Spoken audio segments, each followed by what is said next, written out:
Hello guys, how are you doing? जैसा कि हमने लास्ट एपिसोड में देखा था कि ये सारे मेजर सेक्ट्स के लोग काफ़ी ज़्यादा बुरे तरीके से उस पाइथन के बीच में फंस चुके होते हैं, जिसकी वजह से इन सभी की हालत ख़राब हो चुकी थी। फिलहाल इस एपिसोड की स्टार्ट होती है एंड हम देखते हैं कि सारे के सारे अभी भी फ़िलहाल उस पाइथन की गिरफ्त में ही होते हैं, जहाँ पर ये सभी बहुत ज़्यादा घबराए हुए थे, क्योंकि इन सभी को पता था कि जो पाइथन उनके सामने खड़ा है ये बहुत ही ज़्यादा खतरनाक है। जिसके बाद हम देखते हैं कि इन सभी की हालत इतनी ज़्यादा ख़राब हो जाती कि सारे के सारे तुरंत ही उस जगह से भागने की कोशिश करते हैं। हालांकि आप सभी को पता है कि सब के सब कितने ज़्यादा स्ट्रॉन्ग हैं, बट स्टिल ये इस पाइथन से डर रहे हैं, तो फिर आप खुद ही समझ सकते हो कि ये पाइथन कितना ज़्यादा स्ट्रॉन्ग होगा। जिसके बाद हम देखते हैं कि यहाँ पे सारे के सारे मिलकर अब वहाँ से हटने की कोशिश कर रहे थे, जहाँ पे हम देखते हैं कि जिंगशू खुद को प्रोटेक्ट कर रहा होता है। उसके साथ साथ यहाँ पे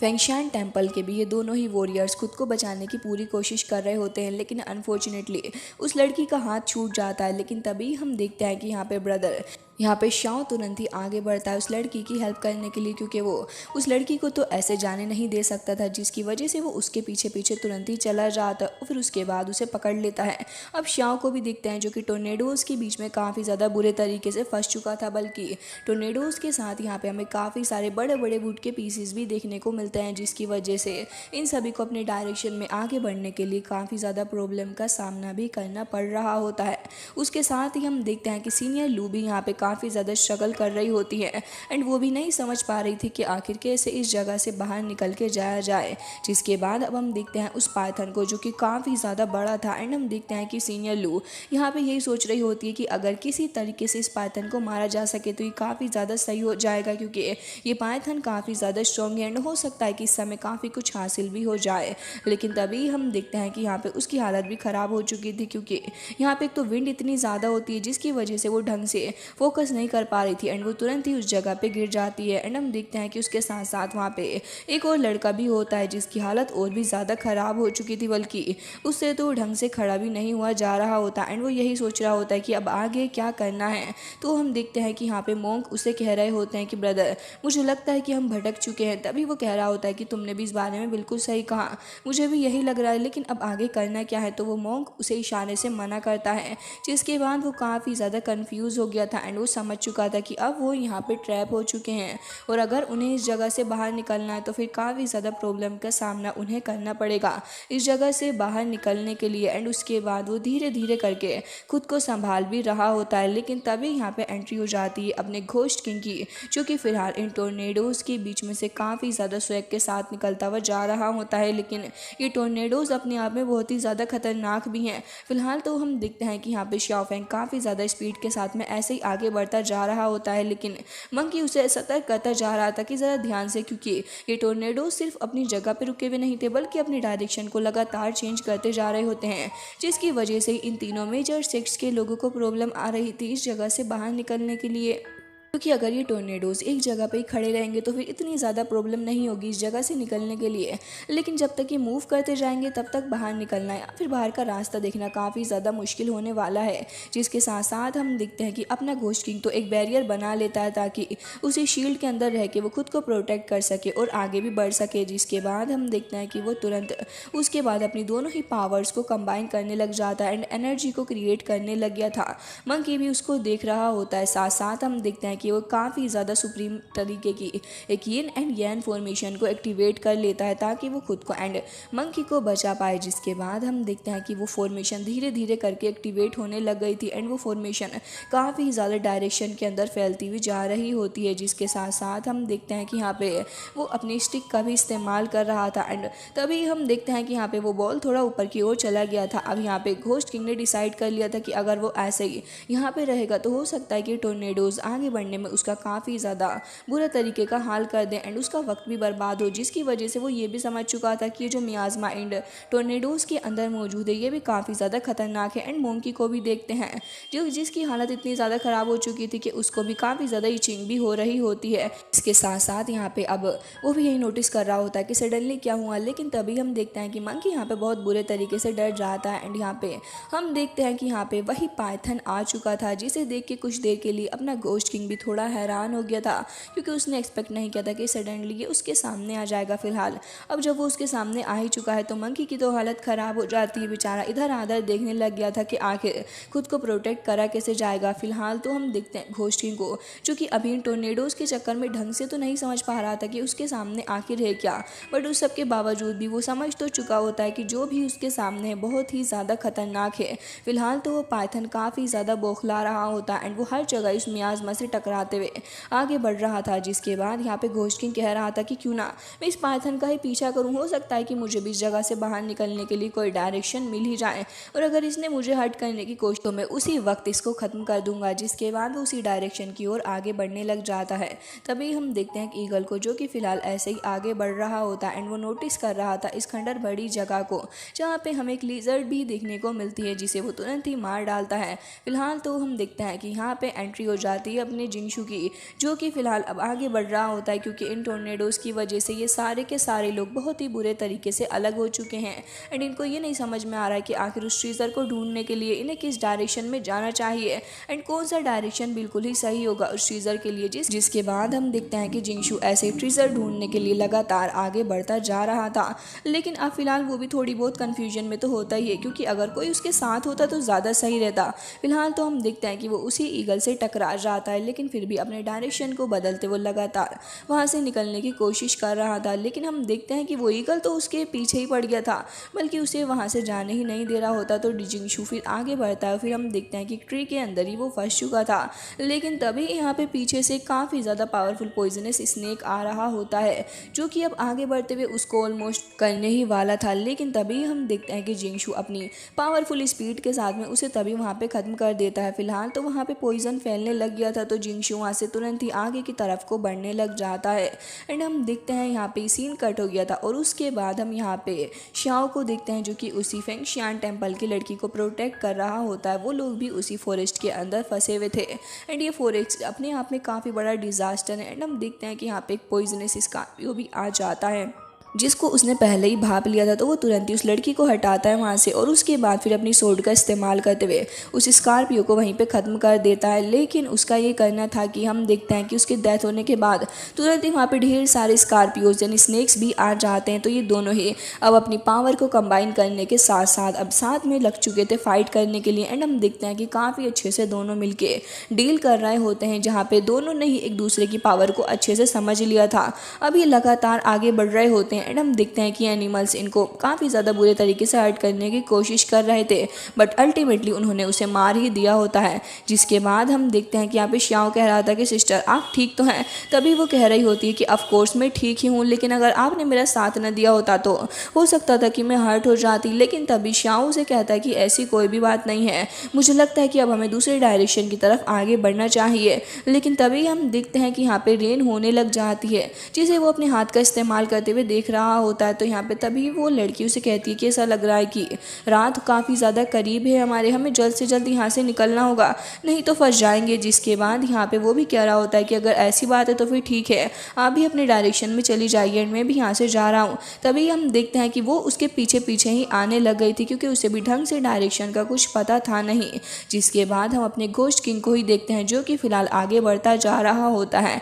एंड मंकी भी उसके साथ में होता है। लेकिन अभी हम घोस्ट किंग को देखते हैं, जो कि फिलहाल अपनी उसी मैजिकल स्टिक का इस्तेमाल कर रहा होता है, क्योंकि वो उसको डायरेक्शन दिखाने में काफ़ी ज़्यादा हेल्प कर रही थी एंड उसकी मदद से उसे काफ़ी ज़्यादा क्लैरिटी मिल रही होती है कि आगे किस डायरेक्शन में बढ़ना है। जिसके बाद हम देखते हैं कि फाइनली जाके उसे दिख चुका था कि आगे आखिर क्या क्या होने वाला है, जिसकी वजह से उसे ज़्यादा प्रॉब्लम नहीं आ रही होती। बट वो समझ चुका था कि टोर्नेडोज़ के पे ढेर सारा पॉइजन मौजूद है, जिसका सामना करना उसके लिए थोड़ा मुश्किल होगा। लेकिन तभी उसे समझ आता है कि कोई तो उसके पीछे से उसके ऊपर अटैक कर रहा है। वो तुरंत ही सतर्क हो जाता है एंड हमें यहाँ पे स्पिरिचुअल सोर्स देखने को मिलती हैं, जिससे वो तुरंत ही खुद को बचाता है, फिर आगे बढ़ने लग गया था। लेकिन तभी वहाँ पे एंट्री हो जाती है सीनियर लू की, जो कि हाथ धो के अब घोस्ट किंग के पीछे ही पड़ जाती है। हालांकि घोस्ट किंग फिलहाल फाइट करने के मूड में तो बिल्कुल भी नहीं होता, बल्कि वो तो वहाँ से निकल के आगे की तरफ को ही जा रहा था एंड यहाँ पे वो कह रहा था कि मैं इस मैजिकल स्पेल की वजह से कुछ देख नहीं पा रहा, न जाने कौन है जो कि मेरे ऊपर इतना ज़्यादा पावरफुली अटैक कर रहा है। खैर जो भी हो,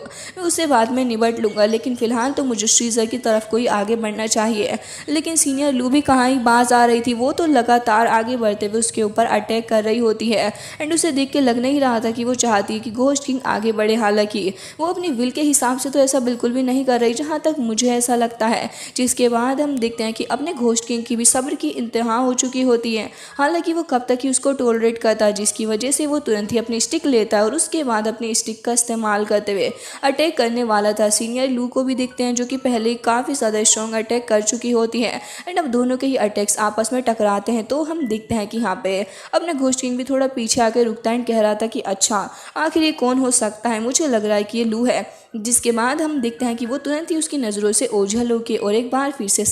थोड़ा साइड में से आके उसके ऊपर अटैक कर देती है। तो हम देखते हैं कि वो खुद को बचा लेता है एंड नोटिस कर रहा था कि आखिर ये कहाँ से मेरे ऊपर अटैक करने की कोशिश कर रही है। लू का इस टाइम लक अच्छा चल रहा है, जिसकी वजह से वो लगातार काफ़ी सारे अटैक्स करे जा रही होती है। अपने घोस्ट किंग को नहीं समझ में आ रहा था कि आखिर ये अटैक्स कहाँ से रहे हैं, क्योंकि वो उसको ढंग से देख नहीं पा रहा होता। एंड लू भी इसी मौके का फ़ायदा उठाते हुए लगातार उसके ऊपर एक के बाद एक अटैक करे जा रही थी, जिसकी वजह से हम देखते हैं कि वो काफ़ी सारे अटैक्स करती है। इस बात को काफ़ी ज़्यादा बड़ी स्पिरिचुअल सोर्स से अटैक करती है। घोस्ट किंग तुरंत ही वहाँ से निकल के जा रहा होता है, क्योंकि वैसे भी इस समय फाइट करके कोई फ़ायदा है नहीं। लेकिन हम देखते हैं कि वो उसके रास्ते को लगातार ब्लॉक करती जा रही होती है, जिसकी वजह से घोस्ट किंग को काफ़ी ज़्यादा गुस्सा आ रहा था। एंड हम देखते हैं कि जैसे ही वो नोटिस करता है कि अब उसके पास में ढेर सारी फॉर्मेशंस बन के आ रही हैं, जो कि उसका काफ़ी ज़्यादा बड़ा खतरा बन के सामने आ सकती हैं एंड उसको नुकसान भी पहुंचा सकती हैं, जिसकी वजह से हम देखते हैं कि घोस्ट किंग तुरंत ही एक शील्ड बैरियर को बना लेता है, ताकि वो खुद को एंड मंकी को प्रोटेक्ट कर पाए। एंड जैसे ही वो उस बैरियर को बनाने में कामयाब हो गया था, उसके बाद वो फाइनली अपनी स्टिक का इस्तेमाल भी करने वाला होता है। तो हम देखते हैं सीनियर लू को, जो कि तुरंत ही अपनी सोर्ड का इस्तेमाल करते हुए बहुत ही ज़्यादा स्ट्रॉन्ग अटैक के साथ में आगे बढ़ रही होती है। हालांकि वो अटैक इस बार सामने से नहीं बल्कि उसके हाइट के ऊपर से कर रही थी। लेकिन घोस्ट किंग को देखते हैं, जो कि पूरे तरीके से रेडी हो चुका था एंड अब वो अपनी स्टिक को थ्रो करते हुए एक काफ़ी ज़्यादा पावरफुल स्पेल को समन करता है। एंड उसके बाद हमें काफ़ी ज़्यादा स्ट्रॉन्ग अटैक दोनों के ही बीच में देखने को मिलता है, जहाँ पे लू को देखते हैं, जो कि फाइनली जाके देख लेती है उसकी आंखों में, क्योंकि अब उसे नजर आ चुका था कि जिसके ऊपर वो अटैक कर रही है वो कोई और नहीं बल्कि घोस्ट किंग है। एंड हम देखते हैं कि यहाँ पे वो बच जाती है एंड घोस्ट किंग भी उसको कुछ नहीं कहता। और अब ये दोनों ही एक दूसरे के ऊपर अटैक नहीं कर रहे होते, बल्कि दोनों ही एक दूसरे की आइज़ के अंदर देखने लग जाते हैं। काफ़ी ज़्यादा अजीब सा माहौल हो चुका था, क्योंकि अभी तो ये लोग एक दूसरे की जान के पीछे पड़े थे, बट अभी सर वो तुरंत ही एक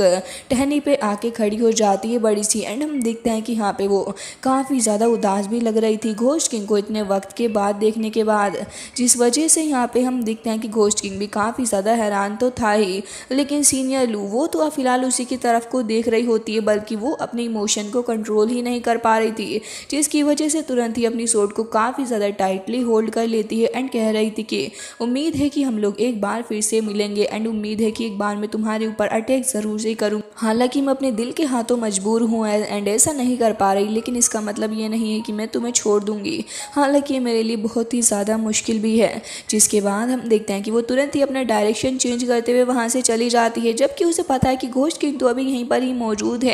लेकिन फिर भी वो उसके ऊपर शायद अटैक करना ही नहीं चाहती, जिसकी वजह से अपने दिल को ऐसे ही दिलासा दे रही है कि वो फ्यूचर में कभी अटैक करेगी घोस्ट किंग के ऊपर। जिसके बाद हम देखते हैं कि यहाँ पे अपना घोस्ट किंग भी उसी को देख रहा था और वो कह रहा होता है अपने ही मंकी से कि मुझे बताओ कि तुमने उसे रिकॉग्नाइज कर लिया या फिर नहीं, क्या ये वही है, क्या उसने जान के मेरे ऊपर अटैक नहीं किया। एंड हम देखते हैं कि वो भी अपनी स्टिक को काफ़ी ज़्यादा टाइटली होल्ड करने लग गया था, क्योंकि उसके अंदर भी उसके इमोशंस जाग रहे थे, जो कि काफ़ी टाइम पहले ही वो अपने सारे इमोशन को ख़त्म कर चुका है एंड नहीं चाहता कि एक बार फिर से वो अपने सारे इमोशन के कंट्रोल में आए। एंड वो कह भी रहा था कि वो तो मुझसे नफरत करती थी ना, एंड वो तो हमारे डेविल रीजन से भी बहुत ही ज़्यादा नफरत करती है, तो उसके बावजूद जब उसके पास इतना अच्छा मौका था तो तभी उसने मुझे क्यों नहीं मारा, आखिर ऐसा क्यों कर रही है। जिसके बाद मंकी को देखते हैं, जो कि काफ़ी ज़्यादा कन्फ्यूज़ हो गया था कि अब आखिर होना क्या है। अब घोस्ट किंग को भी देखते हैं जो कि बेचारा काफ़ी ज़्यादा उदास हो चुका होता है एंड वो धीरे धीरे करके आ रहा था तो फिर एक पेड़ के पास ही आके खड़ा हो जाता है। लेकिन तभी हम देखते हैं कि उसकी इनर इविल स्पिरिट अब उसके ऊपर धीरे धीरे करके काबू करने की कोशिश कर रही थी। हालांकि घोस्ट किंग तो पूरी कोशिश कर रहा होता है कि वो खुद के ऊपर कंट्रोल बनाए रखे, बट अनफॉर्चुनेटली वो स्टिक के काबू में आ रहा था जिसकी वजह से उसे बहुत ही ज़्यादा प्रॉब्लम भी आ रही होती है। लेकिन हम देखते हैं कि यहाँ पे वो काफ़ी ज़्यादा स्ट्रगल भी करने लग गया था। मंकी भी बहुत ही ज़्यादा हैरान हो रहा था कि आखिर आखिर इसे क्या हो रहा है। लेकिन हम देखते हैं कि खुद को इतना ज़्यादा कंट्रोल करने के बावजूद भी वो ईवल स्पिरिट धीरे धीरे करके उसके ऊपर काबू करती जा रही थी। मंकी भी अब उससे दूर आके हट जाता है और फिर अपने आप को उस जगह से हटाते हुए देख रहा था। एंड हम देखते हैं कि घोस्ट किंग भी अब धीरे धीरे करके अब अपनी पर्सनैलिटी के अंदर वापस आ रहा था एंड वो उस ईवल स्पिरिट के ऊपर काबू पाने की कोशिश कर रहा होता है। हालांकि वो स्टिक तो ऐसा बिल्कुल भी नहीं चाहती थी, लेकिन हम देखते हैं कि यहाँ पे वो ठीक हो गया था। तो अपना क्यूटू मंकी भी आ जाता है उसके पास में और उसके फेस को धीरे से टच करते हुए उसको प्यार जताने की कोशिश कर रहा था। लेकिन तभी हम देखते हैं कि यहाँ पे अपना घोस्ट किंग भी कह रहा होता है कि छोड़ो इन सभी बातों को, मैं पहले से ही काफ़ी ज़्यादा डरा हुआ हूँ कि कहीं मैं अपने इमोशंस के काबू में ना आ जाऊँ। खैर मुझे लगता है कि अब हमें भी बढ़ना होगा ताकि हम आगे चल के सबसे पहले उस ट्रेजर को हासिल कर सकें। लेकिन तभी तियानियन टेम्पल के उस मोंग को देखते हैं जो कि फिलहाल अपने सारे ब्रदर्स को बुलाने की कोशिश कर रहा था। लेकिन तभी उसके सामने पिंगर आ जाती है जो कि कह रही थी कि मोंग आप कहाँ जा रहे हैं, जबकि आपके सामने तो मैं बैठी हुई हूँ। लेकिन आपको नहीं लगता कि आप इतनी अच्छी अपॉर्चुनिटी को मिस करके बहुत ही ज़्यादा गलत कर रहे हैं, जबकि आपको ऐसा बिल्कुल भी नहीं करना चाहिए। वेल हम देखते हैं कि मोंग यहाँ पे अब काफ़ी ज़्यादा उसकी माया के अंदर फंसता हुआ जा रहा होता है। लेकिन हम देखते हैं कि यहाँ पे वो खुद को समझा भी रहा था कि नहीं वो ऐसा नहीं करेगा। हालांकि पिंगर उसे कहती है कि नहीं, अगर तुम ऐसा कर भी लोगे तो भी कुछ ज़्यादा बड़ी बात नहीं है, हालांकि तुम ऐसा कर सकते हो एंड मुझे लगता है कि तुम इतने स्ट्रॉन्ग तो हो ही। लेकिन हम देखते हैं कि मोंग कैसे भी करके खुद को समझाता है एंड उसके बाद फिर वो उसे कहता है कि तुम चाहे कुछ भी करने की कोशिश कर लो, लेकिन मैं तुम्हारे इस जादू के अंदर तो बिल्कुल भी नहीं फंसने वाला। हालांकि मुझे पता है कि तुम बहुत ही ज़्यादा चालाक और शातिर लड़की हो। लेकिन हम देखते हैं कि पिंगर को तो इन बातों से बिल्कुल भी फ़र्क नहीं पड़ रहा होता, बल्कि वो तो उसको कह रही होती है कि हाँ वो मुझे पता है कि मैं कितनी ज़्यादा चालाक और शातिर हूँ। जिसके बाद वो तुरंत ही आगे बढ़ते हुए अटैक करने लग जाती है। हम देखते हैं कि मोंग भी अपनी स्टिक का इस्तेमाल करते हुए उसके ऊपर अटैक करने की कोशिश कर रहा होता है। लेकिन वो अभी भी अपने चाम का जादू चलाने की कोशिश कर रही थी मोंग के ऊपर। हालांकि मोंग को तो समझ में आ चुका था कि अगर वो ज़्यादा देर तक इस लड़की के साथ में रुकेगा तो हो सकता है कि वो अपने चाम का जादू कर दे, इसलिए वो जल्द से जल्द बस वहाँ से निकलने की कोशिश कर रहा होता है। हालांकि ये सारा का सारा अपने घोस्ट किंग का ही प्लान है कि ये सारे के सारे लोगों को किसी तरीके से तो रोका जाए आगे बढ़ने से, क्योंकि अगर ये इकट्ठे साथ जाएंगे तो हो सकता है कि काफ़ी जल्दी ट्रेजर को हासिल कर लें और उसके पास पहुंच जाएं। लेकिन अगर ये सब के सब अलग होंगे तो फिर इतनी ज़्यादा जल्दी तो ये बिल्कुल भी नहीं पहुंच सकते, क्योंकि पहले से ही लोग इतने ज़्यादा डरे हुए हैं एंड अब भला कहाँ ये लोग इतनी ज़्यादा हिम्मत करेंगे कि रिस्क लें। जिसकी वजह से हम देखते हैं कि पिंगर तो यहाँ पे लगातार अटैक्स करे जा रही होती है एंड वो बस कैसे भी करके मोंग का टाइम बर्बाद करना चाह रही थी। एंड हम देखते हैं कि तभी वहाँ पे शाओ भी आ जाता है एंड उसे महसूस होता है कि कोई तो यहाँ पे है, बट वो अनफॉर्चुनेटली नहीं देख पाता कि मोंग यहाँ पे है जिसका समय बर्बाद करने की कोशिश कर रही है पिंगर। एंड तभी वहाँ पे जिंगशू को भी देखते हैं जो कि अब धीरे धीरे करके आगे बढ़ने की कोशिश कर रहा था एंड वो कहता है कि यहाँ का तो ऑरा काफ़ी ज़्यादा डेंजरस है, अगर हम लोग ज़्यादा देर तक यहाँ पे रुकेंगे तो हो सकता है कि हम काफ़ी बड़े से खतरे के अंदर फंस जाएं। जिसके बाद वो थोड़ा आगे की तरफ को देख रहा होता है। तभी हम देखते हैं कि उस पहले वाले लड़के के पीछे अभी वो शांत से क्रो पड़ा हुआ था एंड वो लगातार उसके ऊपर अटैक्स पे अटैक्स करा जा रहा था, जबकि वो तो उसे डील करने की पूरी कोशिश कर रहा होता है कि कैसे तो करके एक बार स्क्रो से बाहर निकले। लेकिन हम देखते हैं कि यहाँ पे तुरंत ही शाओ उसके ऊपर अटैक कर देता है एंड यहाँ पे मोंग भी आ चुके थे। फिलहाल तो हम देखते हैं कि जिंगशू भी वहाँ पे आ चुका था एंड अब वो दोनों ही मिलकर अटैक कर रहे होते हैं। मोंग भी वहाँ पे साथ दे रहा था कि कैसे तो करके स्क्रो से पीछा छुड़ाया जाए एंड हम देखते हैं कि काफ़ी ज़्यादा स्ट्रॉन्ग अटैक के बाद वो वहाँ से गायब हो जाता है। तभी यहाँ पे फाइनली जाके आ जाता है जिंगशू जो कि कह रहा था कि ब्रदर आप ठीक तो हैं, जिसके जवाब में वो कहता है कि ऑफकोर्स हम दोनों ही ठीक हैं। एंड हम देखते हैं कि उस स्क्रो की हालत थोड़ी ख़राब हो चुकी थी, लेकिन वो एक बार फिर से उठ खड़ा होता है, आगे बढ़ता है अटैक करने के लिए। लेकिन सडनली हम देखते हैं कि उसके पीछे जो एक फ्लावर था उसके अंदर से कुछ रोप टाइप बाहर को निकलती है जो कि उस क्रो को अपने पास में ही पकड़ के खींच लेती है, जिसकी वजह से क्रो तो हालांकि ज़्यादा स्ट्रॉन्ग था लेकिन उस सब के बावजूद भी वो उस फ्लावर की उस चीज़ का मुकाबला नहीं कर पा रहा होता। हालांकि काफ़ी ज़्यादा स्ट्रगल भी कर रहा होता है कि कैसे तो करके खुद को आज़ाद कर सके, लेकिन हम देखते हैं कि उसके अंदर से लगातार वो रोप टाइप चीज़ें बाहर निकल रही थी। तो जिंगशू तुरंत ही आ जाता है, कहता है कि ब्रदर ज़ैंग आप ठीक तो हैं। तभी हम देखते हैं कि यहाँ पे मोंग भी कह रहा था कि हम सबको अब साथ में आगे बढ़ना चाहिए क्योंकि यहाँ पर जो बीस्ट है बहुत ही ज़्यादा खतरनाक है एंड मुझे डर है कि अगर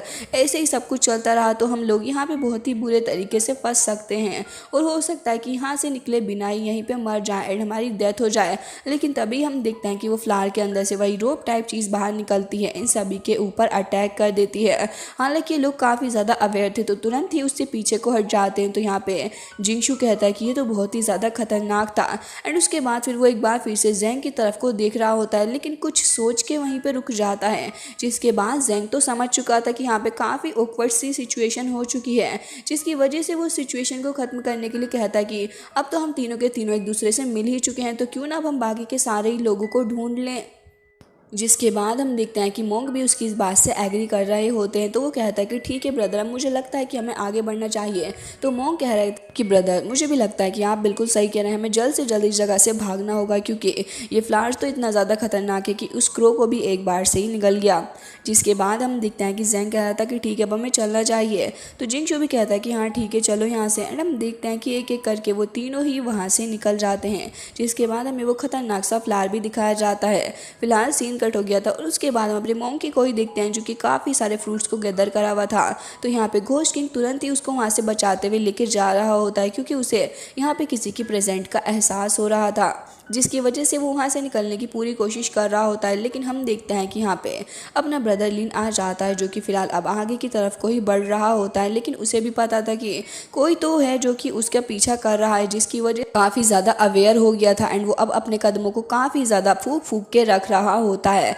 जिसके बाद हम मास्क वूमेन को भी देखते हैं जो कि फ़िलहाल अपने घोस्ट किंग का ही इंतज़ार कर रही थी एंड उसके साथ में वो बंदा भी मौजूद होता है। फिलहाल तो ये लोग अपने घोस्ट किंग का काफ़ी ज़्यादा बेसब्री के साथ में इंतज़ार कर रहे होते हैं, लेकिन यहाँ पे वो इशारा करता है कि घोस्ट किंग तो अभी फ़िलहाल नहीं आ रहा। जिसके बाद हमें वही पॉइजन से भरा हुआ जंगल दिखाया जाता है जहाँ पे फाइनली जाके हमें काफ़ी ज़्यादा पावरफुल फिश मैन देखने को मिलता है, जिसे देख के लग रहा था कि वो काफ़ी ज़्यादा गुस्से में है। एंड यहाँ पे वो सिर्फ अकेला नहीं होता बल्कि उसके साथ तो उसकी पूरी की पूरी गैंग होती है, जो कि सारे के सारे लोग बहुत ही ज़्यादा भड़के हुए लग रहे थे क्योंकि अब ये सारे के सारे मेजर सेक्स जब आगे बढ़ेंगे तो फिर उन्हें इन फिशमैन का भी सामना करना पड़ेगा। हालांकि ये फिशमैन तादाद में इतने ज़्यादा तो नहीं है लेकिन है बहुत ही ज़्यादा। जिसके बाद ये सारे के सारे फिशमैन आगे बढ़ रहे होते हैं एंड इनका बस एक ही मोटिव था कि इन सभी को आगे बढ़ने से रोकें एंड इन्हें उस ट्रीजर के पास में तो बिल्कुल भी ना जाने दें। फिलहाल गाइज इसी के साथ ये एपिसोड हो जाता है एंड आई रियली होप कि आपको पसंद आएगा।